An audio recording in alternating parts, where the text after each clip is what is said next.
tidak ada sesiapa pun, termasuk diri saya ni, yang tahu semuanya.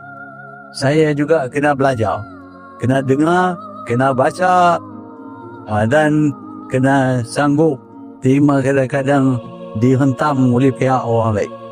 Jadi ini menunjuk bahawa ilmu yang ada kepada kita terhad.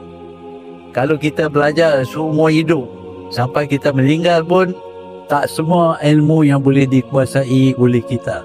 Sebab itulah saya berkata tidak ada sesiapa pun yang boleh mendakwa bahawa dialah yang orang yang tahu semuanya. Tak ada. Itulah pendapat saya, dan mungkin ini termasuk dalam pesanan yang ada dalam buku ini, dan ada banyak pesanan-pesanan lain yang disudut daripada ucapan tulisan saya.